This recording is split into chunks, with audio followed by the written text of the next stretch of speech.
26வது ஆண்டு விழாவை கொண்டாடி கொண்டிருக்கின்ற MIET என்ஜினியரிங் கல்லூரியினுடைய வணக்கத்துக்கும் மரியாதைக்கும் உரிய சேர்மன் அவர்களே, மேடையிலே வீற்றிருக்கின்ற மரியாதைக்குரிய வைஸ் சேர்மன் ஐயா அவர்களே, கல்லூரியினுடைய முதல்வர் அவர்களே, இந்த விழாவுக்கு நான் வருவதற்காக பல நாட்களாக தொடர்பு கொண்டு ரொம்ப ஸ்மூத்தாக எந்த பிரச்சனையும் இல்லாதபடி இந்த நிகழ்வில் நான் கலந்து கொள்வதற்கு வாய்ப்பளிக்க துணை புரிந்த உங்கள் கெமிஸ்ட்ரி ப்ரொஃபஸர் திரு அப்பாஸ் ஐயா அவர்களே, என்னை பற்றிய நல்ல ஒரு அறிமுக உரையை சுருக்கமாகவும், அதுவும் நான் தானா அப்படின்னு நானே கொஞ்சம் யோசிக்கிற மாதிரியும் இந்த அறிமுக உரையை இங்கே வழங்கிய டாக்டர் பிரேமலதா அவர்களே, கல்லூரியிலே பணியாற்றி கொண்டிருக்கின்ற ஆசிரிய பெருமக்களே, ஆசிரியர் அல்லாத ஏனைய பணியாளர்களே, என்னுடைய பாசத்துக்கும் அன்புக்கும் உரிய மாணவ மாணவிகளே, உங்கள் எல்லாருக்கும் என்னுடைய வணக்கங்கள்.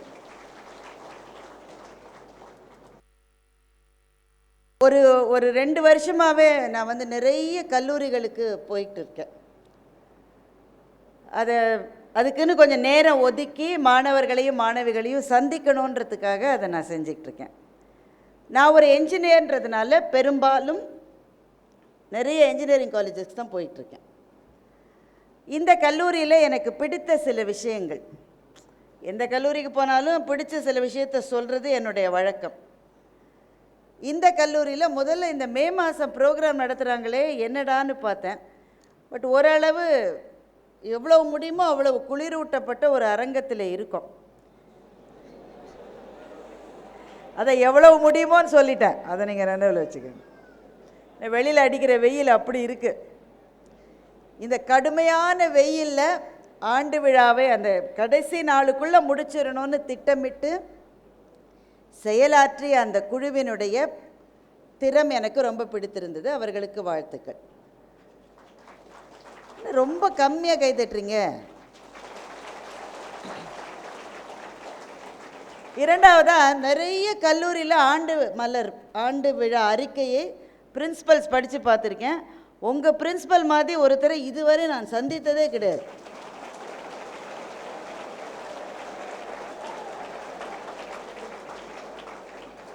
முதல்ல அவருக்கு பெருசாக தயாரித்து கொடுத்துருக்காங்க. அப்புறம் அதையே அவர் சுருக்கியிருக்காரு. சுருக்கி அதை சொல்லும்போது கூட நடுவில் ஒரு கட்டத்தில் அவர் முடிச்சிட்டாருன்னு உங்களெல்லாம் கைதட்ட வச்சார் பாருங்க, அங்கே நிற்கிறார் அவர். அதுக்கு பிறகு தான் ட்விஸ்ட்டே. எல்லா டிபார்ட்மெண்ட்டையும் முடிச்சுட்டேன்னான்னு கேட்குறாரு. அதான் நீங்களாம் கவனிச்சுட்டு இருக்கீங்களா இல்லையான்னு. அதை எந்த டிபார்ட்மெண்ட்டில் சொல்லலையோ அவங்களாவது கவனிச்சிருப்பாங்களே, என்ன நம்ம டிபார்ட்மெண்ட் பற்றி ஒன்றுமே சொல்லலையே. அது நீங்கள் நல்ல விழிப்புணர்வோடு இருக்கிறீர்களான்னு பேச்சுக்கு நடுவுலேயே டெஸ்ட் பண்ண அவர் உண்மையிலேயே ஒரு ஆசிரியர்கள் தான் அதை பண்ணுவாங்க. கவனிச்சிட்டு இருக்கே, அங்கே மஞ்சள் சட்டை கவனிக்கிறியா, இந்த மாதிரி ஆசிரியர்கள் கேட்டுக்கிட்டே இருப்பாங்க இல்லை.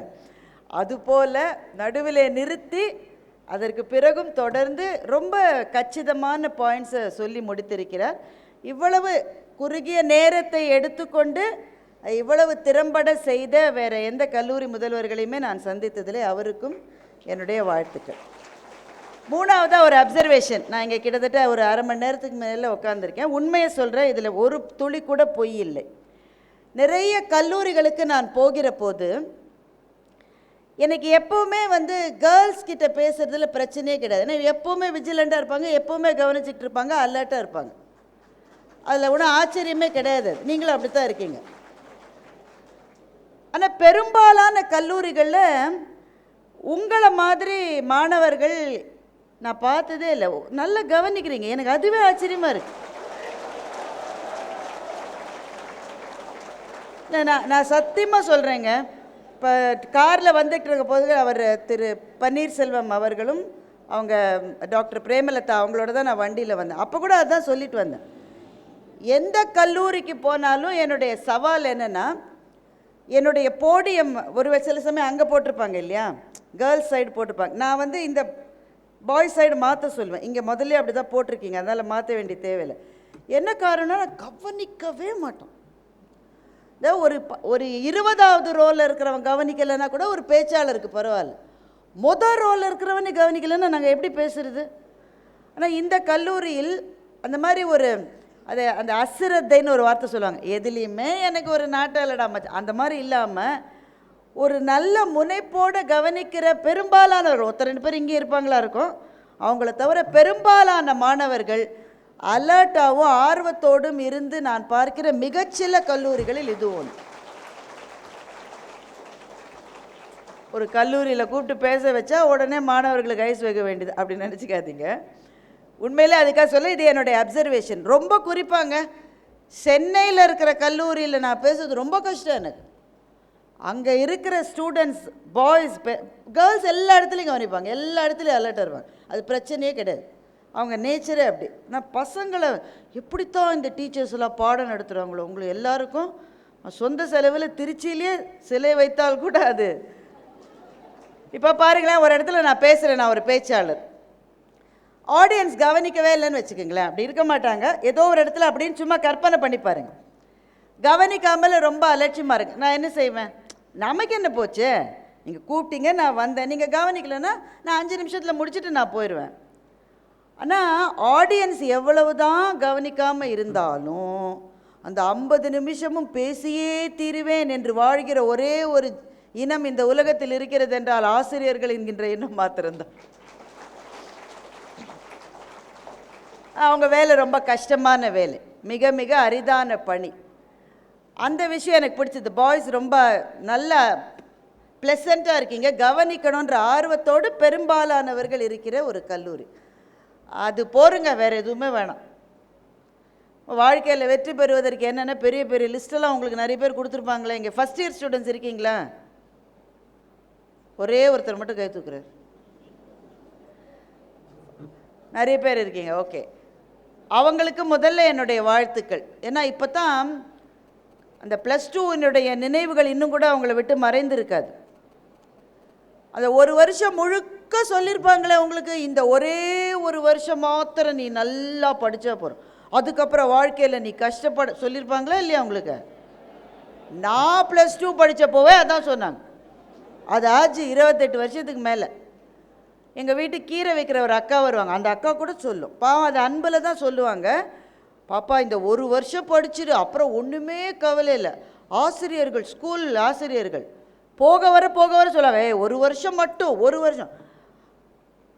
உங்கள் வீட்டில் இது மட்டும் நீங்கள் சந்தித்தே இராத ஒரு உறவினர் ஒருத்தர் வருவார், அப்பாவோட அத்தாவோட சித்தப்பாவோட மாமனார் யாரோ ஒருத்தர் வருவார், வந்து தம்பி இந்த ஒரு வருஷம் மாத்திரம் நீ படிச்சுட்டேன்னு வெய்யேன், அதுக்கப்புறம் அப்படிலாம் சொல்லியிருப்பாங்கல்ல உங்களுக்கு. நம்பாதீங்க, +2 ஒரு வருஷம் மாத்திரம் கஷ்டம், அப்புறம் வாழ்க்கை என்பது வண்ண கனவு இல்லை, எல்லா வருஷமுமே கஷ்டம்தான் சார், அவ்வளோதான் வாழ்க்கை. இப்போ இந்த 4 வருஷம் முடித்தா அதுக்கு வேறு சொல்லியிருப்பாங்க, கல்லூரி இப்போ ஆசிரியர்கள்லாம் சொல்லியிருப்பாங்க, எப்படியாவது இதை முடிச்சுட்டா, அரியரெல்லாம் முடிச்சுட்டா அப்புறம் உனக்கு நம்பாதீங்க. வாழ்க்கை என்பது ஒவ்வொரு கட்டத்திலுமே போராட்டம் தான். சுடும் வரை நெருப்பு, சுற்றும் வரை பூமி, போராடும் வரை வாழ்க்கை, அவ்வளவுதான் வாழ்க்கை. ஒவ்வொரு ஆண்டிலும் ஒவ்வொரு பருவத்திலும் அதற்கான சேலஞ்சஸ் இருக்கத்தான் இருக்கும். என்னங்க இது, ஒரு ஆளை பேச கூப்பிட்டு, அதுவும் நீங்கள் 2 வருஷம் முன்னாடி இந்த அம்மா வரமாட்டேன்னு சொன்னாங்க, அதோடையே விட்டுருக்கலாம் அவங்கள, திரும்ப வேற கூட்டிகிட்டு வந்து இவங்க ஆரம்பத்திலேயே இந்த மாதிரி சொல்கிறாங்களே, எப்போவுமே போராடிக்கிட்டே இருக்கிறதுக்காக நாங்கள் பிறந்தோம், நாங்கள் ஜாலியாக இருக்கல பிறந்தோம் அப்படின்னு நினச்சிங்கன்னா அதை பேச நான் வரல சாமிங்க. நான் சொல்ல வந்தது ஒரு விஷயந்தான், ஏன் போராட்டம் இனிமையானது? ஒரு போராட்டமும் இல்லைன்னா வாழ்க்கையில் என்ன சார் சுவாரஸ்யம் இருக்கு? ஒன்றுமே இல்லை. நீங்கள் பிறந்த உடனே அம்பானியோடைய பிள்ளையா பிறந்துட்டீங்கன்னு வச்சுக்கோங்க, அப்போ அவருக்கே நிறைய கஷ்டம்னு அவர் சொன்னார். அந்த வெட்டிங் வீடியோவில் பார்த்தீங்களா நீங்கள்? அவருக்கு 1000 கோடி ரூபாயில் ப்ரீ வெட்டிங் இது நடத்தியிருக்காங்க. அப்போனா ஒரு ஆள் எவ்வளோ சந்தோஷமாக இருக்கணும். ஆனால் அவர் சொல்கிறாரு எனக்கு வாழ்க்கையில் ரொம்ப கஷ்டம் இருக்குன்றார். அப்போ எல்லாருக்கும் சேலஞ்சஸ் இருக்குது, இதுதான் நாம் அதில் தெரிந்து கொள்ள வேண்டிய விஷயம். ஆனால் சேலஞ்சஸ் ஏன் முக்கியம்னா அதுதான் நம்முடைய திறனை மேம்படுத்துகிறது. நான் சொல்ல வந்தது இவ்வளோதான். கஷ்டங்கள் வருகிற போது ஏன் எனக்கு மாத்திரம் இப்படி இப்படி எல்லாருமே நினைப்பேன். எனக்குன்னு ஒரு அதிர்ஷ்டம் உண்டு சார். சில பேர் இப்படி சொல்லுவாங்க, கேட்டிருப்பீங்க நீங்கள். இந்த சினிமா தேட்டர்லாம் முன்னாடி நாங்கள் க்யூவில் நின்று டிக்கெட் வாங்குவோம். இப்போல்லாம் பெரும்பாலும் அப்படி கிடையாது. அதில் சில பேர் சொல்லுவாங்க, எனக்கு முன்னாடி இருக்கிற ஆள் மட்டும் டிக்கெட் கொடுத்தாண்டா மச்சான், எனக்கு போனவொன்னே மூடிட்டாண்டா. அது என்னுடைய ஃப்ரெண்டு ஒருத்தான் முட்டாளவன். அவனுக்கு கணக்கே நான் தான் சொல்லி கொடுத்தேன். கேல்குலஸே வராது அவனுக்கு. இருக்கிறதுலே ஃபிசிக்ஸில் ஈஸியான எக்ஸ்பெரிமெண்ட் ஸ்பெக்ட்ரோமீட்டர் எக்ஸ்பெரிமெண்ட் தான். அது கூட அவனுக்கு வராது. எல்லாம் எனக்கு வரும். ஆனால் போகிற கடைசியில் என்னை விட அவன் மார்க் ஜாஸ்தி வாங்கிட்டான். எப்படி வாங்கினானே தெரியல. எனக்குன்னு இதெல்லாம் இப்படி நிறைய பேர் சொல்லுவீங்கல்ல, சும்மா ஒத்துக்குங்க, ஒன்றும் தப்பு இல்லை. எல்லாருமே இப்படி தான் நினைக்கிறாங்க. அப்போ அந்த குறிப்பிட்ட அதிர்ஷ்டசாலிகள்னு உலகத்தில் யாருமே கிடையாது, அப்படி தானே? நம்ம எல்லாருமே we come to this earth with our own share of problems. ஆனால் ஏன் இந்த பிரச்சனைகள் நல்லதுனாக்க, இந்த பிரச்சனைகள் இருக்கத்தான் அடுத்த கட்டத்துக்கு போகிறதுக்கான ஒரு உத்வேகம் வரும். நான் எப்போவுமே என்ன நினைப்பேன்னா, ஒரு வெற்றியாளன் வெற்றி பெற்றவன் பரிதாபத்துக்கு உரியவன் நான் நினைப்பேன். ஏன்னா வெற்றி பெற்றவன் அதற்கு பிறகு எதையுமே கற்றுக்க மாட்டான். அவன் தான் ஜெயிச்சிட்டானே, கப்பு வாங்கிட்டானா அப்புறம் என்ன சார் இருக்குது கற்றுக்கிறதுக்கு? கப்பு முக்கியம், பிகில். ஆனால் கப்பு வந்துருச்சுன்னா அப்புறம் எதையுமே கற்றுக்க மாட்டாங்க. ஆனால் தோல்வி அடைந்தவன் ஒவ்வொரு நாளும் எதையோ கற்றுக்கொண்டே இருக்கிறான். அடுத்தது ஜெயிப்பது எப்படின்னு கற்றுக்கிட்டே இருக்கான் பாருங்க. அதனால் வெற்றி பெற்றவன் பரிதாபத்துக்குரியவன், தோல்வி பெற்றவர்கள் எப்போதுமே பாராட்டுக்குரியவர்கள். என்றால் அடுத்த கட்டம்னு அவங்க தான் போய்கிட்டே இருப்பாங்க. இப்போ இங்கே இவ்வளவு திரளான என்ஜினியரிங் ஸ்டூடெண்ட்ஸ், உங்கள் இந்த 4 வருஷம் படிக்கிறீங்கல்ல, நீங்கள் தாங்க first batch of engineering students who have a very unique challenge. ஏன்னா நான் என்ஜினியரிங் ஸ்டூடெண்ட் தான். எதனால் நான் கெமிக்கல் என்ஜினியர் ஆனேன்? பிறந்ததுலேருந்தேங்க அப்படி கெமிஸ்ட்ரினா எனக்கு, அதுவும் ஆர்கானிக் கெமிஸ்ட்ரி இருக்குது பாருங்க, அதுமே அப்படி ஒரு ஆர்வம். அதெல்லாம் ஒன்றுமே கிடையாது. அதுதான் கிடைச்சிது, அதனால் நான் படித்தேன். சரி, ஏன் நான் இன்ஜினியரிங் அப்ளை பண்ணேன்? எங்கள் வீட்டில் நாங்கள் 3 பிள்ளைங்க, எனக்கு 2 அக்கா, நான் 3 பிள்ளைங்க. நாங்கள் அவங்கெல்லாம் இன்ஜினியரிங்லாம் படிக்கலை. குடும்பத்தில் முதல் என்ஜினியர் நான் தான். நீங்கள் ஏன் இன்ஜினியர் நான் என்ஜினியர் ஆகணும்னு கடவுள் என்னை படைச்சிருக்காருங்க. அப்படியா? அதுவும் கிடையாது. நான் ஏன் இன்ஜினியரிங் அப்ளை பண்ணேன்? கீதா அப்ளை பண்ணியிருக்கான், ராதா அப்ளை பண்ணியிருக்கான், சுபா அப்ளை பண்ணியிருக்கான். நான் அப்ளை பண்ணலாம், என்னுடைய மானம் என்ன ஆகும்? தமிழன் புறமுதுகிட்டு ஓடியதற்கு அடுத்தபடியான அவமானம் நம்ம பக்கத்தில் இருக்கிற ஃப்ரெண்டு எதுக்கு அப்ளை பண்ணியிருக்கானோ அதுக்கு நாம் அப்ளை பண்ணாமல் இருக்குது என்ற ஒரே காரணத்தினால்தான் இன்ஜினியரிங் அப்ளை பண்ணேன். எங்களுக்கு எந்த விதமான நாலேஜும் கிடையாது. கெமிக்கல் இன்ஜினியரிங் படித்தா என்ன மாதிரியான ஜாப் ஆப்பர்ச்சுனிட்டிஸ் கிடைக்கும், கெமிக்கல் இன்ஜினியரிங் என்ன சார் எதுவுமே தெரியாது. இந்த மந்தை ஆட்டில் எல்லா ஆடும் போகிறதுக்கு பின்னாடியே போகிற மாதிரி தான் நாங்கள் வாழ்ந்தோம். ஏசி காலேஜ் ஆஃப் டெக்னாலஜியில் முதல் நாள் எங்கள் அம்மா தான் என்னை கூட்டிகிட்டு போய் ஃபீஸ் கட்டி அட்மிஷனுக்காக கூட்டிகிட்டு போகிறாங்க. நீங்கள் எல்லாம் பார்த்துருப்பீங்க, அந்த அண்ணா பல்கலைக்கழக வளாகத்தை எல்லோரும் பார்த்துருப்பீங்க. கிண்டி இன்ஜினியரிங் அந்த வளாகத்தில் தான் எங்கள் கல்லூரி இருக்குது. எங்கள் காலேஜுக்குள்ளே போய் நான் ஒரு அரை மணி நேரம் ஆச்சு ஃபீஸ் எல்லாம் கட்டி முடிச்சு. எங்கள் அம்மா என் கையை பிடிச்சிக்கிட்டு, ஐயோ ஏதோ ஒன்று தப்பாக நடந்திருக்குன்றாங்க. நானே அப்போ தான் ஒரே ஒரு அட்மிஷன் லெட்ரு வந்து உள்ளே வந்திருக்கேன். என்னம்மா தப்புன்றீங்க? இது பாய்ஸ் காலேஜுன்னு நினைக்கிறேன்னு எங்கள் அம்மா சொன்னாங்க. ஏன்னா அவ்வளவு நேரம் ஆச்சு, 40 நிமிஷம் ஆச்சு. ஒரு பெண்ணை கூட நாங்கள் அது மட்டும் பார்க்கல, ஒரு பெண்ணை கூட பார்க்கல. எங்கள் அம்மா என்ன, என் பேர் வேறு பாரதியா, அது ஆண்களுக்கும் வைப்பாங்க, அதனால் உன் பேரை பார்த்து தப்பாக அட்மிஷன் போட்டாங்க, இது பாய்ஸ் காலேஜ் போல் இருக்குன்னு எங்கள் அம்மா சொல்கிறாங்க. அப்புறம் ஒரு ப்ரொஃபஸரை போயிட, அதெல்லாம் இல்லைங்க, கேர்ள்ஸும் படிக்கிறாங்க, அங்கேயும் இங்கேயுமா இருப்பாங்கன்னு. நான் கிளாஸுக்குள்ளே போனால் வி வேர் கிளாஸ் ஆஃப் 60, 55 பாய்ஸும் 5 கேர்ள்ஸும் தான் இருந்தாங்க. The ratio of 11:1. ஆனால் இங்கே பார்க்கும்போது சரிக்கு சரியாக என்னுடைய மகள்கள் உட்கார்ந்திருப்பதை பார்க்கிற போது அதுக்கு பாய்ஸ் தான் நல்ல கை தட்டணும். ஏன் நீங்கள் கம்மியாக கை தட்டுறீங்க? ஏன்னா உங்களினுடைய சகோதரிகள் முன்னுக்கு வரும்போது தான் நம்முடைய சமூகமே முன்னுக்கு வரும். சில பேருக்கு அது பிடிக்கவில்லை என்று நினைக்கிறேன். ஏன்னா ஒரு இந்த கல்லூரியை விட்டுருங்க, ஒரு நாடு, ஒரு வீடு எதுவுமே முன்னேறணுனாக்க விமனுடைய பார்ட்டிசிபேஷன் ஈக்குவலாவோ ஈக்குவலுக்கு மேலாகவோ இருந்தால் மாத்திரம்தான் அந்த முன்னேற்றம் சாத்தியம், இல்லாட்டா அது சாத்தியமே கிடையாது. அப்போ நான் அந்த மாதிரி தான் போனோம். இந்த class of 55 boys and 5 girls. Chemical இன்ஜினியரிங்கை ஏன் எடுத்தேன், முடிச்சுட்டு ஏன் எம்பிஏ போனேன், அப்புறம் எதுக்கு வங்கி வேலைக்கு போனேன், ஒரு கேள்விக்கு கூட நீங்கள் என்னை கேட்டால் எனக்கு பதில் கிடையாது. அப்படியே ஆற்றுல ஒரு கட்டையை போட்டால் அது போகிற போக்கில் போகிற மாதிரி தான் we took our career decisions and choices. இந்த விஜய் அவர்கள் நடித்த ஒரு படம் நண்பன்னு ஒரு படம், 3 Idiotsன்னு அது ஹிந்தியில் வந்தது, அமீர் கான் நடித்தது. என்னப்பா அதுக்கு கூட கைத்தட்டாத முதல் கல்லூரியை நான் இப்போ தான் பார்க்குறேன். அவ்வளவு நல்ல பிள்ளைங்களா நீங்கள்? அந்த நண்பன்ற படத்தில் வழக்கமாக வர ஒரு காட்சிப்பா, எல்லாருக்கும் தெரிஞ்ச காட்சி தான். எப்போவுமே கதாநாயகன் வந்து கதாநாயகியை காதலிப்பார். அந்த கதாநாயகிக்கு ஏற்கனவே ஒரு இடத்துல கல்யாணம் நிச்சயம் இருக்கும். அந்த அவரை விட்டுட்டு தான் இந்த கதாநாயகனை அந்த அம்மா கடைசியில் திருமணம் செஞ்சுப்பாங்க. ஆனால் அந்த நிச்சயம் ஆன ஆளை வந்து லூசு பய மாதிரியே காமிப்பாங்க எல்லா சினிமாலையும். பாவம். இந்த படத்துலேயே அப்படித்தான் இருக்கும். அந்த கதாநாயகி இலியானான்னு நினைக்கிறேன், அவங்க திருமணம் செய்து கொள்ள போவதாக காட்டப்பட்ட அந்த ஒரு வாலிபர் வந்து அவர்கிட்ட கதாநாயகனான விஜய் வந்து கேட்பார், நீ என்ன படிச்சிருக்க? I'm an engineer and then I did my MBA from ஏதோ ஒரு காலேஜ் ஒன்று சொல்லிட்டு I work for a multinational bankன்னு அவர் சொல்லுவார். உடனே விஜய் வந்து அந்த படத்தில் சீரியஸான என்ஜினியர், அதாவது தன்னுடைய துறையை விரும்பி படிக்கிற ஒரு மாணவனாக வருவார். அவர் பார்த்து, நீ என்னத்துக்கு என்ஜினியரிங் படிச்சுட்டு எம்பிஏக்கு போன, நீ அதான் எம்பிஏ படிச்சுட்டு பேங்க்குக்கு வேலை பண்ண போயிருக்க நீ, அப்போ எதுக்கு ஒரு என்ஜினியரிங் சீட்டை நீ வேஸ்ட் பண்ண அப்படின்னு ஒரு வசனம் வரும். இது ஒரு சாதாரண வசனங்க படத்தில். இந்த வசனம் வரும்போது தியேட்டரில் 2 பேர் மாத்திரம் பயங்கரமாக கைத்தட்டினாங்க. 2 பேரும் என்னுடைய மகள்கள். என்னை கலாச்சிட்டாங்களாமா. என்ஜினியரிங் படிச்சுட்டு எதுக்கு எம்பிஏ போனேன், எம்பிஏ முடிச்சுட்டு பேங்க்கில் வேலை செய்யுதுன்னு எதுக்கு என்ஜினியரிங் படித்தேன்? 2 காரணங்கள். ஒன்று, engineering is a discipline that cultivates basic problem solving abilities. அதை முதல்ல புரிஞ்சுக்கங்க. என்ஜினியராக வெளியில் வந்துட்டு நீங்கள் என்ன வேலை செய்ய போகிறீங்கன்னு எனக்கு தெரியாது. இங்கேயே பிளேஸ்மெண்ட் இருக்குது, பிளேஸ்மெண்ட்டுக்கு வரவங்க உங்களை வேலைக்கு எடுத்துகிட்டு போவாங்க. இல்லை நீங்கள் ஆண்டர்ப்ரினர்ஸாக இருக்கலாம். இங்கே ஒரு குழந்தை அவங்க வந்து start up ஆரம்பிக்கிறதுக்காக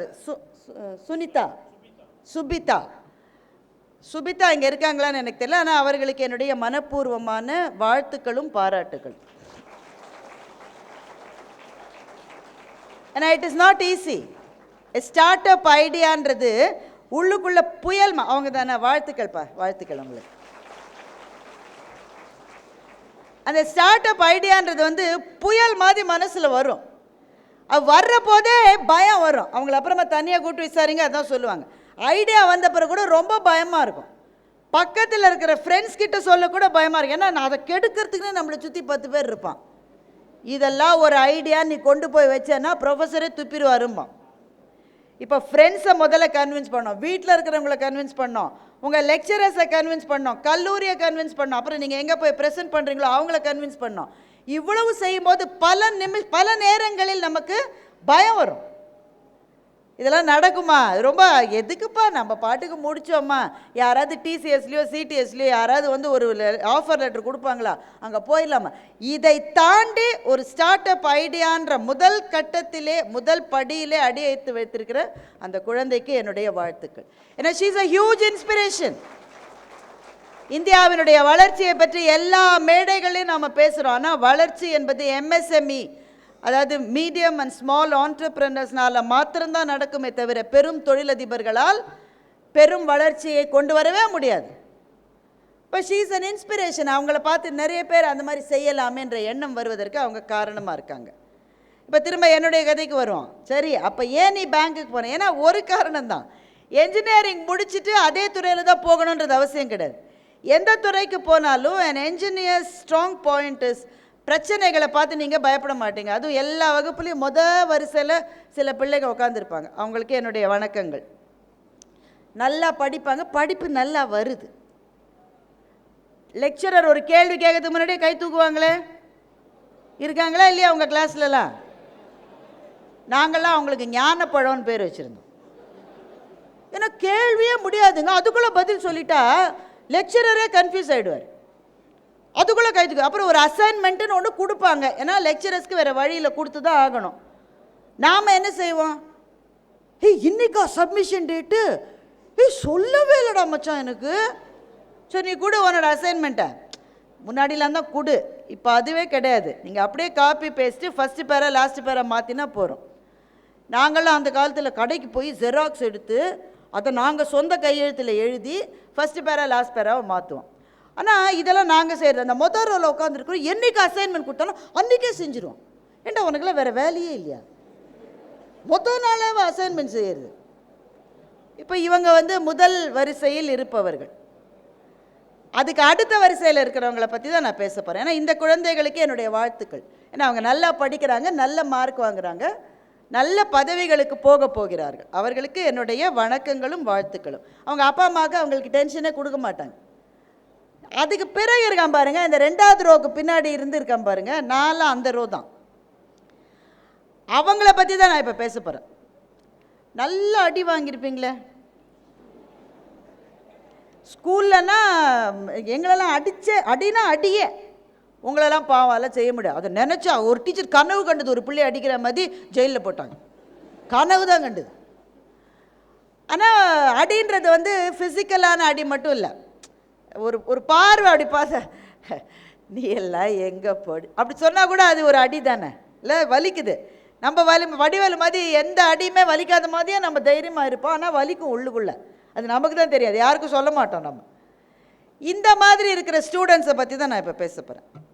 first of all, நம்ம அப்படி இருக்கிறத பற்றி நம்ம வருத்தப்படவே கூடாது. என்ன காரணம்? இன்றைக்கு இந்தியர்கள் உலகத்திலே இருக்கிற பல மிகப்பெரிய நிறுவனங்களில் தலைவர்களாக இருக்கிறார்கள். அந்த லிஸ்ட்டை நான் சொல்லினேன், உங்களுக்கு தெரிய வேணாம், உங்களுக்கே தெரியும். சுந்தர் பிச்சையிலிருந்து எல்லாம் மைக்ரோசாஃப்டினுடைய தலைவர் சத்யா நாதெல்லாவிலிருந்து பெரிய லிஸ்ட் இருக்குங்க. கிட்டத்தட்ட 15 பேர் இந்தியர்கள். இவங்க யாருமே அவங்களுடைய எல்லாருமே என்ஜினியர்ஸ் தான். அவங்க யாருமே அவங்களுடைய என்ஜினியரிங் பேட்சில் முதலிடம், 2வது இடம், 3வது இடம், 5வது இடம், 10வது இடம் வாங்கினவர்களே கிடையாது.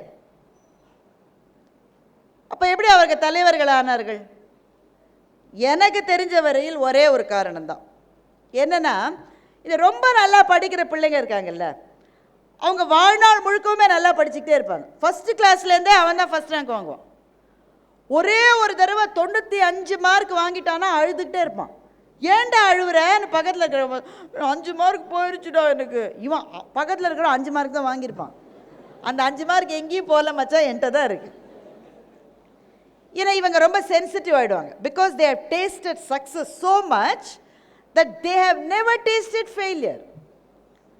ஆனால் பின்னாடி இருக்கான் பாருங்க நம்ம ரோ, அவன் செம்ம அடி வாங்கியிருப்போம். இப்போ இவங்க ஒரு நிறுவனங்களுக்கு போகிறாங்க, இல்லை ஒரு ஆண்டர்ப்ரனராக போகிறாங்கன்னா, நான் அதை தான் சொன்னேன், இந்த 4 வருஷம் படிச்சுட்டா வாழ்க்கை ரொம்ப ஜாலியாக இருக்குன்னு சொல்கிறது பொய்ன்னு நான் சொன்னேன். ஏன்னா நீங்கள் நிறுவனங்களுக்கு போன பிறகு தான் தெரியும், கல்லூரியில் விழுந்ததை விட பலமான அடிகள் அங்கே விழும். அதை தான் உங்கள் சேர்மன் சொன்னார். இங்கே இருக்கிற மட்டும்தான் யூஆர் ப்ரொடெக்டட். நீங்கள் தப்பே செஞ்சால் கூட, சின்ன பிள்ளைப்பா, செகண்ட் இயர் ஸ்டூடெண்ட் தானேப்பா, தேர்ட் இயர் தானே, ஃபைனல் இயர் பையன், அப்படி இப்படி சொல்லியே மன்னிச்சிடுவாங்க உங்களை. ஆனால் இந்த ப்ரொடெக்ஷன் இந்த கல்லூரியினுடைய காம்பவுண்டுக்குள்ளே தான் ராஜா உங்களுக்கு கிடைக்கும். வெளியில் போயிட்டீங்கன்னா கிடைக்கவே கிடைக்காது. இப்போது இங்கே வெளியில் போய் நிறுவனங்களில் நாங்கள்லாம் அடி வாங்குவோம். அடினா உண்மையான அடி இல்லை, நம்ம நினச்சிக்கிட்டே இருப்போம் நமக்கு தான் ப்ரமோஷன் கொடுக்க போகிறான்னு, பார்த்தா வேற ஒன்று கொடுத்துருப்போம். எனக்கு தானடா வந்திருக்கணும். என் பக்கத்தில் இருக்க சொல்கிறேன், உனக்கு தான் வந்திருக்கணும் Bharathi, I really don't know what went wrong, நான் கூட உனக்காக ரொம்ப, அவன் தான் குழி வெட்டியிருக்கான், நமக்கு தெரியவே தெரியாது. கல்லூரி பருவத்தை என்ஜாய் பண்ணுங்கன்னு உங்கள் சேர்மன் சொன்னார் இல்லை, என்ன காரணம்? உங்களை சில பேர் மனசுக்குள்ளே மைண்ட் வாய்ஸ் ஓடி இருக்கும், என்னத்தை என்ஜாய் பண்ணுறது, இங்கே உட்காந்து வச்சு 2.5 மணி நேரம் எங்களை நீங்கள் ராவறீங்க, எவ்வளோ அசைன்மெண்ட் கொடுக்குறீங்க, திரும்பி பார்த்த உடனே செமஸ்டர் எக்ஸாம். இப்போ அட்டானமஸ் வந்த அப்புறம் தான் உங்களில் சில பேர் நிம்மதியாக மூச்சு விட்டுருப்பீங்க, அப்பா பாஸாக இல்லாண்டா மச்சா இனிமே. கல்லூரியில் இருக்கும்போது இவ்வளோ ப்ரெஷர் இருக்கு, எப்படி சந்தோஷமாக இருக்குன்னு நீங்கள் நினச்சிங்கன்னா, சந்தோஷப்படுத்துவது ஒன்று தான், அது கல்லூரியில் மாத்திரம்தான் கிடைக்கும், கல்லூரிக்கு வெளியில் கிடைக்காது. அதன் பெயர் நட்பு, அது இங்கே தான் கிடைக்கும். அப்போ காலேஜ்லேருந்து வெளியில் போயிட்டா நண்பர்கள் நிறைய கிடைப்பாங்க. ஆனால் அவர்கள் யாருமே ஒரு கல்லூரி நண்பனை போல உங்களுக்கு நெருக்கமானவர்களாக வாழ்க்கையில் இருப்பதற்கு வாய்ப்பே கிடையாது. நட்புனா இதுதாங்க, கல்லூரியில் கிடைக்கிற நட்பு தான் நட்பு. இதை நான் ஏன் இவ்வளவு ஆணித்தரமாக சொல்கிறேன்னா, இன்றைக்கு நான் கல்லூரியை விட்டு வந்து எவ்வளோ வருஷம் ஆச்சு. எங்கள் பேட்சில் இருக்கிற எல்லாரும் 50க்கு போயிட்டோம்ல. ஆனால் இன்றைக்கும் கூட எங்கள் பேட்சில் இருக்க, நான் உங்கள்கிட்ட சொன்னேன் வேறு கிளாஸ் ஆஃப் 16 சொன்னேன். 3 பேர் இறந்துட்டாங்க, சின்ன வயசுலேயே இறந்துட்டாங்க.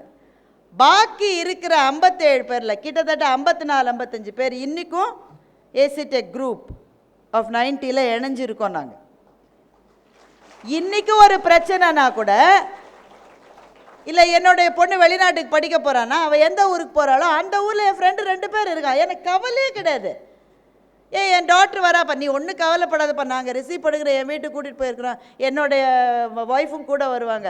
இப்படி சொல்லுவதற்கான நண்பர்களை மனம் இப்போது கூட கல்லூரியிலே கூட படித்த நண்பர்களைத்தான் நாடுகிறது என்றால் அதற்கு காரணம் கல்லூரி நட்புன்றதுக்கு ஈடு இணையே கிடையாது. அதனால் சந்தோஷமாக இருங்கன்னு உங்கள் சேர்மன் சொன்னார்ல, அது வேறு எதையும் வச்சு இல்லை, நட்பை வைத்து சந்தோஷமாக இருங்க. இப்போ திரும்ப அந்த மிடில் பெஞ்சஸ்க்கு வருவோம். அவன் ஆர்கனைசேஷனுக்கு போனவுடனே பலவிதமான பிரச்சனை வரும். ஆனால் நம்ம ஆள் அசரவே மாட்டோம். அவன்தான் தலைமை பதவிக்கு போவான். இந்த ஃபஸ்ட்டு ரோலில் இருந்தவங்களும் நல்லா வருவாங்க வாழ்க்கையில், அதில் ஒன்றும் சந்தேகம் இல்லை. அதுக்குன்னு படிக்கிறவங்களால இந்த அம்மா திட்டிட்டு போயிடுச்சுன்னு சொல்லிடாதீங்க, நல்லா வருவான். பட் அவனோட துறை வேறு துறையாக இருக்கும். மிகப்பெரிய நிறுவனங்களில் தலைமை பொறுப்பில் இருப்பவர்கள் மிடில் பெஞ்சஸாக தான் இருப்பாங்க. என்ன காரணம் நினைக்கிறீங்க? ஒரு காரணமும் இல்லை. ஒவ்வொரு அடியும் விழும்போது அவன் சொல்ல, எங்கள் கெமிஸ்ட்ரி சார் திட்டினதுக்கு இதெல்லாம் ஒன்றுமே இல்லாமல் அவன் அடி வாங்கி பழகிட்டான். அதனால் அங்கே விழுற அடியெலாம் அவனுக்கு வலிக்கும், எறும்பு கடிச்ச மாதிரி இருக்கும். சே, இதை விட நான் எவ்வளோ பார்த்துருக்கேன்டா, இது என்னடா. அப்போது தோல்விகள் வருகிற போது, செட்பேக்ஸ் வர்ற போது, நீங்கள் நினைக்காத சில பேர் முதுகில் குத்துவாங்க. தம்பிகளா, இது மட்டும் அதை நீங்கள் பார்த்துருக்கவே மாட்டீங்க. ஒருத்தர் தலையாடுறாரு, இப்போவே பார்த்துட்டாராம். ஒருத்தர் 2 பேர் இருக்கலாம். ஆனால் பெரும்பாலும் இந்த முதுகில் குத்துறதுனா என்னன்னு இந்த பருவத்தில் தெரியாது. நேருக்கு நேரம் சண்டை பண்ணுவோம். நீ என்னடா என்னை பற்றி அப்படி சொன்னியா? நேருக்கு நேரம் சண்டையை நம்ம சமாளிச்சிடலாம். பக்கத்தில் இருந்து முதுகில் குத்துறதை சமாளிக்கவே முடியாதுங்க. ஏன்னா யார் குத்துறான்னு நமக்கு தெரியாது. இதெல்லாம் நீங்கள் கல்லூரிக்கு வெளியில் போன உடனே தான் நடக்கும். அப்படி நடக்கிற போது அப்படியே குத்தினாலும் கீழே விழுந்தாலும் திரும்பவும் எந்திரிச்சு நிற்கிற தெம்பு யாருக்கு இருக்கணும்னா ஏற்கனவே அடி வாங்கினது தான் இருக்கும். நீங்கள் இங்கேயே அடி வாங்கினதுனால, so you know what the organisation say. The organisation say that what I want from leaders is resilience. லீடர்ஸை என்ன எதிர்பார்ப்பீங்க? பயங்கரமான அவங்களுக்கு கம்ப்யூட்டர் துறையை பற்றி பெரிய நாலேஜ் இருக்கணும், அவங்க அப்படியே மேடையில் ஏறினா அப்படியே அருவி மாதிரி பேசணும். அதெல்லாம் ஒன்றுமே தேவையில்லை. ஒன்றே ஒன்று தான் தேவை, ரெசிலியன்ஸ். பிரச்சனை வந்தாலும் எந்திரிச்சு நிற்கிற அந்த தெம்பு இருக்கு பாருங்க, அது யாருக்கு இருக்குன்னா மிடில் பெஞ்சஸ் தான் இருக்கும். அதனால நீங்கள் மிடில் பெஞ்சராக இருந்தால் சந்தோஷமாக ஜாலியாக கை தட்டுங்க.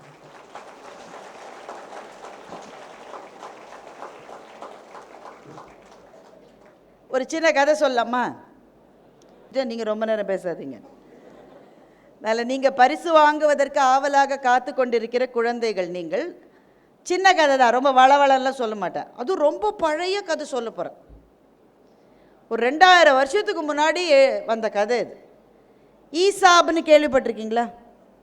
அவர் தான் இந்த பாப்பா கதை, குட்டி கதையெல்லாம் நிறைய எழுதினவர்.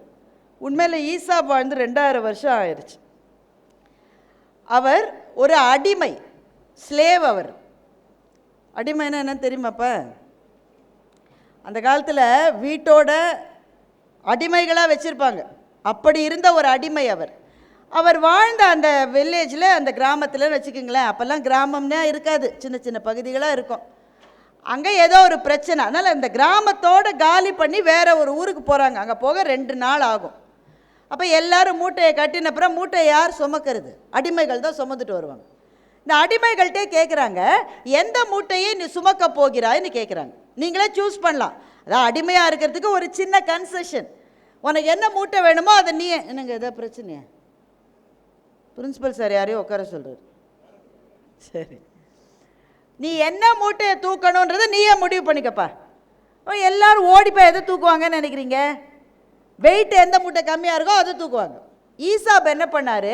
இருக்கிறதுலேயே வெயிட் மிக அதிகமாக இருக்கிற சாப்பாட்டு மூட்டையை நான் தூக்குறேன்னு சொன்னார். எல்லாரும் ஈசாப்பை பார்த்து சிரிச்சாங்க.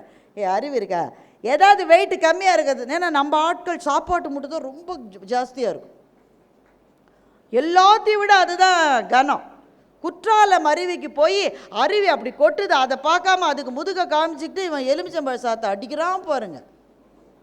மூட்டை நமக்கு எப்போவுமே சாப்பாட்டு மூட்டை தான் வெயிட்டு. ஈசாபானா அதை தான் தூக்குறேனார். எல்லாரும் மற்ற அடிமைகள்லாம் ஈசாவை பார்த்துருச்சாங்க, லூசு பயம் இருக்கிறதுலே வெயிட்டானதை தூக்குறான். தூக்கவே முடியல, ஏன்னா முதுகு வளைஞ்சிருச்சு. குனிஞ்சு அதை சுமந்து தூக்க முடியாமல் தூக்குறாரு. ஆனால் மற்றவங்களாம் துணி எடுத்துக்கிறாங்க, மற்ற பொருட்களை குழந்தைகளை விளையாட்டு பொருட்களை எடுத்துக்கிறாங்க. சில பேர் பிள்ளைகளை தூக்குறாங்க. பிள்ளை வீட்டில் கிளம்பும்போது நல்லா தான் இருக்கும், சாதுவாக நல்லா வரும். ஒரு மணி நேரம் கழித்து என்ன பாடுபடுத்துன்றதை இங்கே இருக்கிற ஆசிரியர்கள்ட்டெலாம் கேளுங்க. தலையை பிடிச்சி இழுக்கும், காதை பிடிச்சி கடிக்கும். அப்போ மற்றவங்கள்லாம் அதை சுமக்கிறாங்க. ஈசாப் மட்டும் இதை ஏன் சுமந்தார்? அவர் முட்டாளா? என்னன்னா சாப்பாட்டு மூட்டையில் சாப்பிட்டு வெயிட்டு குறைஞ்சிக்கிட்டே போகுது. அதுவும் நம்ம மக்கள் அடித்து தூக்குறாங்களா, சீக்கிரம் வெயிட்டு குறையுது. அடுத்த நாள் எல்லாரும் போய் மற்றவங்களோட வெயிட்டு ஜாஸ்தி ஆகுது.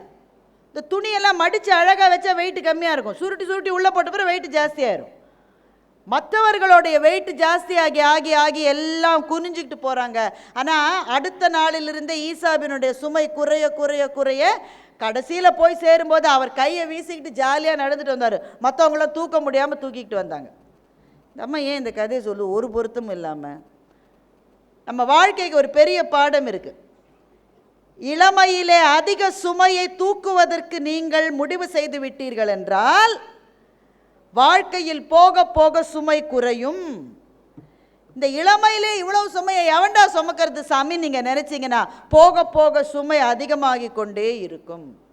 நீங்கள் எப்போது சுமையை பாரத்தை சுமக்க விரும்புகிறீர்கள் என்பதை நீங்கள் முடிவு செய்யுங்கள். அதுதான் முக்கியம். இப்போ பாரத்தை இளமையிலே சுமப்பதுன்னா என்ன? அதான் இன்ஜினியரிங் காலேஜ் வந்துட்டோம், இவ்வளோ பரீட்சை இருக்குது, எழுத போகிறோம். முதல்ல என்ன விஷயம்னாக்க இந்த கல்லூரி நிர்வாகத்துக்கு பாராட்டு. அவர் சொன்னது உண்மைதான். 2 வருஷம் முன்னாடி இங்கே வரத்துக்கு டேட்டெல்லாம் ஃபிக்ஸ் பண்ணி டிக்கெட்லாம் கூட வாங்கியாச்சு. ஆனால் அந்த நாளில் தான் உங்களுக்கு அந்த அட்டானமஸ் ஸ்டேட்டஸ் கொடுப்பதற்கான இன்ஸ்பெக்ஷன் இருந்ததுனால அந்த நிகழ்ச்சி கேன்சல் ஆயிடுச்சு. அதுக்கு பிறகு அது கிடைத்து விட்டது என்று கேள்விப்பட்ட உடனே நான் வாழ்த்து சொன்னேன். அது ரொம்ப முக்கியமானது. யாருக்குன்னா உங்களுக்கு முக்கியமானது, அது வேறு காரணத்துக்காக. ஆனால் வெளியிலிருந்து இந்த கல்லூரியை பார்க்கிறவர்கள் இந்த கல்லூரி, இப்போ நீங்களே ஒரு இன்டர்வியூக்கு போகிறீங்கன்னா இந்த கல்லூரி எதனால் சிறந்த கல்லூரின்னு அவன் தேர்ந்தெடுக்கணும் சார். நீங்கள் ஒரு கல்லூரி தான் இருக்கீங்களா? அவர் ரெக்ரூட்மெண்ட்டுக்கு எவ்வளோ காலேஜுக்கு போகிறாரு? அதே ஹெச்ஆர் ஆள் தான் போகிறாரு எல்லாத்துக்கும். உங்கள் கல்லூரியை பற்றி அவர் சில பேராமீட்டர்ஸ் வச்சுருப்பார். இங்கே ஏஐசிடி ரெக்கக்னிஷன் எவ்வளோ இருக்குது, இது அட்டானமஸ் காலேஜா, இவன் கிராண்ட் கொடுத்துருக்காங்களா, இதிலெல்லாம் நீங்கள் டிக்கானா தான் அவங்க வரவே வருவாங்க. அதனால் இது ஒரு பெரிய மைல் ஸ்டோன். இதை அச்சீவ் பண்ணதுக்காக இந்த நிர்வாகத்தை சேர்ந்த எல்லாருக்கும் பாராட்டுக்கள். 2வது விஷயம், அட்டானமஸ் ஆகிட்டா நிர்வாகத்துக்கு சில ஃப்ளெக்சிபிலிட்டிஸ் இருக்கும். இப்போ நம்ம எவ்வளவு நாள் சார் என்ஜினியரிங் ஸ்டூடெண்ட்ஸ், இவன் மெக்கானிக்கல், இவன் ட்ரிபிள்இ, இவன் இசிஇ, இவன் இப்படிலாம் இருக்குன்னு நினைக்கிறீங்களா ஃப்யூச்சரில்? நீங்கள் பாருங்கள், இதை நான் சொல்வதை நீங்கள் நினைவில் வைத்துக்க, ஆசிரியர்கள் நீங்கள் நினைவில் வச்சுப்பீங்க. இன்னும் ஒரு 4-5 வருஷத்தில் இந்த மாதிரியான பிரான்ச்சஸே இருக்காதுன்னு நான் சொல்கிறேன். எப்படி இருக்குன்னா, அடிப்படையாக நீ என்னதை தேர்வு செய்கிறியோ அதில் முக்கியமான ஒரு 4 கோர்ஸோ 5 கோர்ஸோ தான், பாக்கியை நீ சூஸ் பண்ணல. So a mechanical engineer can choose some courses in computing. நீ எடுத்துருக்கிறது சிவில் இன்ஜினியரிங்காக இருக்கலாம், ஆனால் you can choose some courses in cyber security. இன்றைக்கி அந்த ஃப்ளெக்சிபிலிட்டி உங்களுக்கு அவ்வளோ கிடையாது. ஆனால் நீங்கள் அட்டானமஸ் ஆகிட்டிங்கன்னா அந்த ஃப்ளெக்சிபிலிட்டி நாளைக்கு ரொம்ப ரொம்ப அவசியம் உங்களுக்கு. நீ எந்த துறையில் அடிப்படை என்ஜினியர் என்பதை நாளைய உலகத்தில் உங்களை யாரும் கேள்வி கேட்க போவது இல்லை. ஏன்னா உலகம் அப்படி மாறிட்டு இருக்கு. நான் சொன்னேன், நீங்கள் தான் கடைசி தலைமுறை என்ஜினியர்ஸ். ரெக்ரூட்மெண்ட் லெட்டர் வந்ததுக்கு இவ்வளோ வருஷமாக வந்துட்டு இருந்தது. எதுக்கு? கோடிங் எழுதுவதற்கு, சாஃப்ட்வேருக்காக. நீங்கள் யோசிச்சு பாருங்கள், நாளைக்கு ஏஐ வந்து விட்டால் 200 பேர் 6 மாதம் எழுதுகிற கோடை அது ஒரே நாளில் செய்யும்னா உங்களை வேலைக்கு வைப்பானா ஏஐ இன்ஸ்டால் பண்ணுவாங்க? நீங்கள் சொல்லுங்கள். நீங்கள் அப்போது எங்களுக்கெல்லாம் வேலை இல்லையா அப்போ அப்படி நினைக்காதீங்க. ஏஐக்கு கட்டளை இடுகிற வேலையை பெறுகிற அளவு நீங்கள் தான் உங்கள் ஸ்கில்ஸை வளர்த்து கொள்ள வேண்டும். சிபியு சிபியு சிபியுன்னு இவ்வளோ நாள் சொல்லிட்டு இருந்தோம். இனிமேல் சிபியுன்ற வார்த்தையே இருக்காது, ஜிபியுன்ற வார்த்தை தான் இருக்கும். So chip designing is going to be the technology of the future. நீங்கள் எவ்வளவு பேர் அதில் ஆர்வம் எடுத்து ஒரு கோர்ஸ் 2 கோர்ஸ் படிச்சிங்கன்னா கூட, என்விடியான்னு ஒரு கம்பெனி இருக்குங்க தம்பிகளை, நீங்கள் தங்கைகளை நீங்கள் கேள்விப்பட்டிருப்பீங்க ஒருவேளை. Nvidia is a company which manufactures the GPU units. ஏஐக்கு தேவையான சிப்ஸ் அவங்க தான் மேனுஃபேக்சர் பண்ணுறாங்க. அந்த கம்பெனி நம்ம தெருவோரத்தில் இருக்கிற பொட்டிக்கடை மாதிரி இங்கே ஒன்றும் இல்லை, அவ்வளோ சின்னதாக இருந்தது 2 வருஷம் முன்னாடி மட்டும். இன்றைக்கி அந்த கம்பெனியினுடைய மொத்த டர்ன் ஓவர் $5 trillion தாண்டி இருக்கு. இங்கே இருந்த கம்பெனி அங்கே போயிருக்கு. என்ன நடந்தது நடுவில்? சாம் ஆல்ட்மன் ஒரு ஆள் வந்தார், சாட் ஜிபிடி இன்ட்ரடியூஸ் பண்ணார், ஏஐ உள்ளே வந்தது. அவ்வளோதான். ஒரு கம்பெனியினுடைய பொருளாதாரம் உலகத்தின் பல நாடுகளை விட அந்த கம்பெனி இன்றைக்கி பணக்கார கம்பெனியாக இருக்குது. இப்போ அந்த கம்பெனி உங்களை ரெக்ரூட் பண்ணிச்சுன்னு வைங்க, இல்லை அந்த கம்பெனியோட இந்தியாவில் தொடர்புடைய ஒரு கம்பெனி உங்களை ரெக்ரூட் பண்ணால், நீங்கள் அதில் ஒரே ஒரு கோர்ஸ் படிச்சிருந்தா கூட போகிற உங்களுக்கு வேலை கிடைக்கும். ஸோ இந்த 4 வருஷத்தில் அதிக சுமைன்னு நான் என்ன தெரியுமா சொன்னேன்? உங்களுக்கு வழக்கமாக இருக்கிற பாடம், உங்களுடைய செமஸ்டர் எக்ஸாம்ஸு, ப்ராக்டிக்கல் எக்ஸாம்ஸு, உங்களுடைய இந்த லேப் எல்லாத்தையும் நீங்கள் செஞ்சு தான் ஆகணும் தம்பி, வேறு வழி கிடையாது. மச்சான் நீ செஞ்சு தான் ஆகணும். ஆனால் அதை தாண்டி உங்களுடைய ஸ்கில் செட்டை வளர்த்து கொள்வதற்கு என்னென்ன செய்யலாம்? ஒன்று, நான் சொன்ன மாதிரி நாளைய துறைகள் எவை என்பதை தேடி பாருங்கள். Chip design may be one, information security may be the second one, AI and robotics பற்றி நான் சொல்ல வேணாம், டேட்டா அனலிட்டிக்ஸ், இதெல்லாம் தான் நாளைய உலகத்தில் துறைகளாக இருக்க போகிறது. எனக்கும் அதுக்கும் சம்மந்தமே இல்லைங்க, நான் வியாபாரம் தான் செய்ய போகிறேன். நீ வியாபாரம் செஞ்சாலும் கண்ணா உனக்கு இந்த டெக்னாலஜியை பற்றி தெரிஞ்சிருக்கணும். அப்போ தான் உன்னுடைய தொழிலை உன்னால் விரிவு செய்ய முடியும். அப்போது எவ்வளவு தூரம் இந்த ஹேக்கத்தான்ஸில் நீங்கள் பார்ட்டிசிபேட் பண்ணிக்கிறீங்கன்றது வேறு யாருக்காகவும் இல்லை, உங்களுக்கு தான். உடனே மனசில் சில பேர் நினைப்பாங்க, ஹேக்கத்தானா, அங்கே போய் நின்னாலே எங்களுக்கு பயமாக இருக்குது. அப்படி தான் பயமாக இருக்கும். முதலாக நான் பேச்சு மேடையில் நின்றது நான் 5ஆம் வகுப்பில் படித்த போது. நானாக போய் நிற்கலை. எங்கள் தமிழ் டீச்சர் என்னை கூப்பிட்டு ஒவ்வொரு திங்கக்கிழமையும் எங்கள் ஸ்கூல் அசம்பிளியில் இந்த மாதிரி நின்று பேசணும். ஆனால் ரோஸ்ட் போடியம் கிடையாது, வெறும் மைக்கு தான், பேப்பர் வச்சுக்கூடாது. 5 நிமிஷம் பேசணும். நீ பேசணும் பாரதி. நான் உடனே மிஸ், நானா மிஸ்? நான் பேசுவேன், ஆனால் பக்கத்தில் இருக்கிற பிள்ளைகிட்ட தான் பேசுவேன். எனக்கு இந்த ஸ்டேஜில் ஏறி பேசுறதுலாம் வராது மிஸ், என்னை விட்டுருங்க மிஸ். அப்போ அந்த கால டீச்சர் தானே, கொன்றுவேன், முட்டிக்கால் போட வைப்பேன், போய் பேசு. உடனே எங்கள் ஸ்பீச் எங்கள் அம்மா தான் எழுதி கொடுத்தாங்க. நல்லா மனப்பாடம், மனப்பாடம் பண்ணி அந்த ஸ்பீச்சை எங்கள் வீட்டில் வீடு கூட்டுற அம்மாலாம் சொல்லும். ஏன்னா அவ்வளவு தடவை நான் சொல்லி அது அம்மா மனப்பாடமாக சொல்லும். கடைசி நாள் அன்றைக்கி வந்த உடனே நான் எவ்வளோ கான்ஃபிடென்ட்டாக இருந்திருக்கணும் மட்டும் யோசிச்சு பாருங்கள்.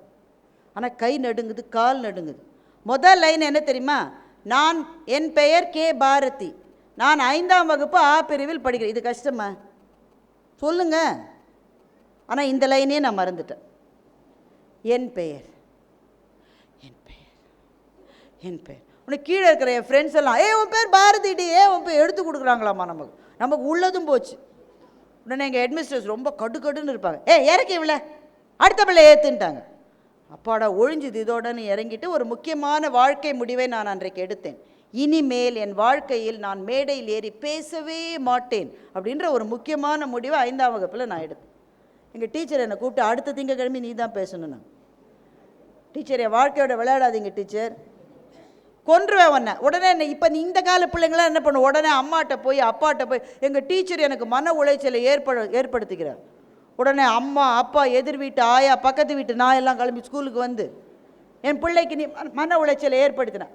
நாங்களாம் போய் அப்பாட்ட சொல்ல மாட்டோம். ஏன்னு சொல்லுங்க?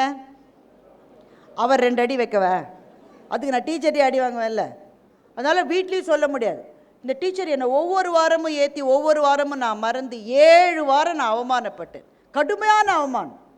ஏன்னா நான் எங்கேயா போய் தண்ணி குடிக்க போகிற விட பிள்ளைங்கள்லாம் கூட இவ தாண்டி ஒவ்வொரு வாரமும் மறந்து இறங்குவாடி ஸ்டேஜில். இது உனக்கு தேவையான வடிவேலு கேட்ட மாதிரி நான் என்னையே கேட்டுக்கிட்டேன். ஆனால் வேறு வழி இல்லை, டீச்சரை பார்த்து பயம். ஆனால் 7ஆவது முறை நான் மேடையில் ஏறிய போது எனக்கு பேசுவது எப்படின்ற டெக்னிக் எனக்கு புரிஞ்சு போயிடுச்சு. என்ன டெக்னிக்கு? நாங்கள்லாம் மறக்காமல் அப்படியே எல்லாத்தையும் சொல்கிறோம் தானே நீங்கள் நினைக்கிறீங்க? கிடையவே கிடையாது. எங்களுக்கு எங்கே மறந்ததுன்னு உங்களுக்கு தெரியாத மாதிரி அட்ஜஸ்ட் பண்ணுறோம் பாருங்கள், அதுதான் பேச்சு. இளம் என்று அசை இருப்பாரை காணி நிலமெனும் நல்லாள் நகும். ஒரு பேச்சாளர் ஏறி பேசணும், திருக்குறள் இது. இளம் என்று அசை இருப்பாரை அடுத்துல மறந்து போச்சு. உன்னை என்ன அசரணுமா, அசந்தார கை நடுங்கிச்சா என்று சொன்ன வள்ளுவன் இந்த தமிழ் நிலத்தினுடைய மாபெரும் ஞானி அல்லவா? இன்னும் எல்லாம் கை தட்டுறாங்க. அவர் திருக்குறளை மறந்தது அவருக்கும் திருவள்ளுவருக்கும் மாத்திரம்தான் தெரியும், வேற யாருக்குமே தெரியாது. அப்போ எவ்ரிதிங் இஸ் அ டெக்னிக்.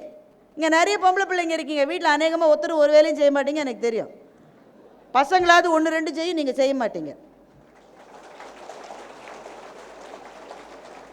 ஏம்மா ஒரு நாள் பாத்திரம் விளக்கி கொடுமான்னு அம்மா சொன்னால் அந்த பொம்பளை பிள்ளை சொல்லுது, நான்லாம் பல்லு விளக்குறதே ஜாஸ்தி, பாத்திரம்லாம் விளக்க மாட்டேன். காலையில் எழுந்து பல்லு விளக்கினோடனே இன்ஸ்டாவில் ஒரு போஸ்ட் போடுது. பல்லு விளக்கினா ஒரு போஸ்ட்டு, பரோட்டா தின்ன ஒரு போஸ்ட் போட்டுட்டு உடனே 3வது நிமிஷம் கதறி கதறி அழுவுது. ஏம்மா இப்போ தான் நம்ம போஸ்ட் போட்டு, ஏம்மா அதுக்குள்ளே எனக்கு இது மட்டும் 2 லைக் தான் வந்திருக்கு, என் ஃப்ரெண்டு போட்டிருக்கா அவளுக்கு 15 லைக். இந்த லைக் போடுறதுக்கு வேற கையூட்டு கொடுக்குறாங்களாமே.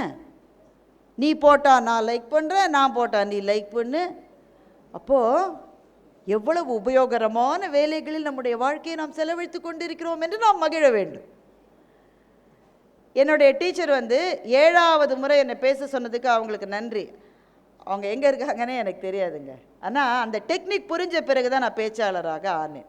இன்றைக்கு நான் இந்த மேடையில் நின்று கொண்டிருப்பதற்கு என்னுடைய தமிழாசிரியர் தான் காரணம். இதை ஏன் இப்போ சொல்கிறேன்னா, ஹேக்கத்தானில் பேர் கொடுக்கலாம் பயமாக இருக்குது. ஏன்னா அதில் 2-3 பேர் ரொம்ப டாமினண்ட்டாக இருப்பாங்க, அவங்களுக்கு ஐடியாஸ் இருக்கும். ஒரு பையனால் பேசவே முடியாது, ஐடியா இருந்தால் கூட சொல்கிறதுக்கு அவனுக்கு பயமாக இருக்கும். அவன் தயங்கி நிற்பான். அந்த டாமினண்ட்டாக இருக்கிற பசங்க இவனை அமைக்கிடுவாங்க, சேர்த்துக்க மாட்டாங்க. அதனால் நாங்கள் போவே மாட்டோம். நான் எதுக்கு பேர் கொடுக்கணும், அவங்களாம் என்னை சேர்த்துக்க மாட்டோம் அப்படின்னு நினைக்கிறீங்களா? நீங்கள் செய்ய வேண்டிய முதல் வேலை, எவ்வளவு அவமானப்பட்டாலும் இந்த தடவை நான் போய் பேர் கொடுக்குறேன்ற ஒரே ஒரு முடிவை மாத்திரம் எடுங்க. இதில் எதுவுமே வராது, 2வதுல லேசாக புரிஞ்ச மாதிரி இருக்கும், அப்பவும் பயமாக இருக்கும். 3-4ன்னு போயிட்டீங்கன்னா உங்களுக்கே ஒரு கான்ஃபிடென்ஸ் வரும். 1 வருஷம் இதை தொடர்ந்து செஞ்சீங்கன்னா செகண்ட் இயர் ஸ்டூடெண்ட்டாக நீங்கள் இருக்கிற போது I am assuring you that you will be the head of the project for the hackathon. தேவை அபாரமான புத்திசாலித்தனம் கிடையாது, அவமானப்படுவதை ஏற்றுக்கொள்ளுகிற துணிவு யாருக்கு இருக்கிறதோ அவர்கள் தான் இந்த உலகத்தில் ஜெயிக்கிறார்கள். நேரம் நிறைவு பெற்றுவிட்டது. நிறைவாக ஒன்றை சொல்லிவிட்டு நான் முடித்துக் கொள்கிறேன். இதெல்லாம் ஏன் செய்யணும்? முடித்துக் கொள்கிறார், இது கை தட்டினீங்களாப்பா, நன்றி. இதெல்லாம் ஏன் செய்யணும்? வாழ்க்கையில் எவ்வளோ இருக்கு மச்சான் என்ஜாய் பண்ண. புது படம் வரப்போகுது, நாங்கள் இன்ஸ்டா ரீல்ஸ் பார்ப்போம். எவ்வளோ யூடியூபர்ஸ் எவ்வளோ படம் பண்ணிட்டாங்க தெரியுமா? நான் ஒரு யூடியூபராக இருக்கணும்னு நினைக்கிறவங்களுக்கு என்னுடைய வாழ்த்துக்கள். பட் ப்ளீஸ் அண்டர்ஸ்டாண்ட், உங்கள்கிட்ட கண்டென்ட் இருக்காட்ட பருப்பு எப்பவுமே வேகாது. தொடர்ந்து அதை செய்வதற்காக நிறைய கண்டென்ட் வேணும். நிறைய கண்டென்ட் வேணும்னா நிறைய படிக்கணும், நிறைய படிக்கிறதுக்கான மன உறுதி இருக்கணும். ஸோ எல்லாமே திரும்ப எதில் வருகிறது என்றால் தொடர்ந்து முயற்சி செய்து கொண்டிருப்பதில் தான் உங்கள் வெற்றி இருக்கிறது. நான் ஏன் செய்யணும் இதை? நான் எதுக்காக பிளேஸ்மெண்ட்டுக்கு போனோம்? எங்கள் உறவுக்காரர் அங்கே இருக்கார், எங்கள் மாமா இங்கே இருக்கார், எங்கள் மச்சான் அங்கே இருக்கார், அவங்க ஊருக்கு போய் அவங்க கடையில் சேர்ந்து அப்படின்னு நினைக்கிறீங்களா? வாழ்த்துக்கள். ஆனால் எங்கே இருந்தாலும் திரும்ப ஐயா சொன்னார், உங்களினுடைய உறவினர்கள், உங்களினுடைய சமூகத்தினர், உங்களினுடைய ஊர்க்காரர்கள் உங்களை மதிக்க வேண்டும் என்றால் சொந்த முயற்சியில் நீங்கள் எதாவது செஞ்சால் தான் அந்த மதிப்பு கிடைக்கும். இது ஆண்களுக்கும் சரி பெண்களுக்கும் சரி. அதை நான் ஏன் செய்யணும், நான் பாட்டுக்கு ஜாலியாக இருந்துட்டு போகிறேன்னு என்று கேட்டால் ஒரே ஒரு பதில் தான், அதை சொல்லி நான் முடிக்கிறேன். இந்த நிகழ்ச்சிக்கு பெற்றோர்கள் அழைக்கப்படவில்லை, ஆனால் அவங்க ஆசிரியர்கள் இருக்காங்க, அவர்களும் 2வது பெற்றோர்கள் தான். நீங்கள் ஒரு 10 வருஷம் 15 வருஷம் கழிச்சு இந்த காலேஜுக்கு இந்த வழியாக போவீங்க. இந்த வழியாக போகும்போது எவ்வளோதான் பிஸியாக இருந்தால் கூட கழுத்து வலிக்கிற மட்டும் இந்த காலேஜை பார்க்காம உங்கள் ஒருத்தர் கூட இந்த தெருவில் கடந்து போக முடியாது. நான் இங்கே சந்தோஷமாக இருந்த காலங்களினுடைய கடைசி மிச்சங்கள் இந்த வளாகத்தில் தான் இருக்கிறது. அப்போ ஒரு நாள் இந்த காலேஜுக்கு வந்தால் அவங்க ப்ரொஃபஸர்ஸ் யாராவது இருந்தாங்கன்னா, மேம் எனக்கு தெரியுமா, நான் தான் மேம் பேட்ச் ஆஃப் 24 மேம், என்ன செய்கிற நீங்கள்? இந்த வேலையில் இருக்க, இல்லை இந்த பிஸ்னஸ் பண்ணுறேன் என்ன சொன்னால், என் பிள்ளை எவ்வளோ பெருசாக வந்திருக்கான் பாருன்னு சந்தோஷப்படுகிற ஒரே குலம் என்றால் அது ஆசிரியர்களினுடைய குலம் மாத்திரம்தான். அதை விட சந்தோஷப்படுறவங்க ஒரே ஒருத்தர் தான், உங்கள் அப்பா அம்மா. செய்ய போகிறீங்க உங்கள் அம்மாவுக்கு? என்ன நாங்கள் வேலைக்கு போனோட பட்டுப்படம் வாங்கி கொடுத்துருவோம்ல, ஒரு ஒரு வைர மூக்குத்தி வாங்கி கொடுத்துருவோம், வைரத்தோடு வாங்கி கொடுத்துருவோம், அது போருமா? அவங்க உங்களை கண்ட கனவுகளுக்கும் உங்களுக்காக அவர்கள் செய்த தியாகத்துக்கும் அது போதுமா? என்ன செய்வது அம்மாவுக்கு அப்பாவுக்கும்? எனக்கு இப்போ கூட கில்ட்டியாக இருக்குது, எங்கள் அம்மா இல்லை, இருக்கும்போதே ஏதாவது செஞ்சுருக்கணும்னு எனக்கு கில்ட்டியாக இருக்குது, ஆனால் நான் செய்யலை, இனிமேல் எதுவுமே செய்ய முடியாது. நீங்களாம் அதிர்ஷ்டசாலிகள். அம்மா அப்பா பக்கத்தில் இருக்காங்க, கையை பிடிச்சிக்குங்க, முடிஞ்சால் ஐ லவ் யூன்னு சொல்லுங்கள். ஆனால் அம்மா கோந்துரு, கெட்ட வார்த்தை பேசுகிற கொன்றுவேங்க சொல்லு அம்மாலாம். உங்கள் நேசத்தை அவங்களுக்கு எந்த மொழி புரியுமோ அந்த மொழியில் சொல்லுங்கள். அதை விட நீங்கள் செய்ய வேண்டியது ஒன்று தான். உங்களோட ஃபைனல் கான்வெகேஷன் டே அன்றைக்கி அப்பா அம்மா வருவாங்கன்னு நினைக்கிறேன், அப்படி தானே சார்? பேரண்ட்ஸ் வருவாங்க அன்றைக்கி.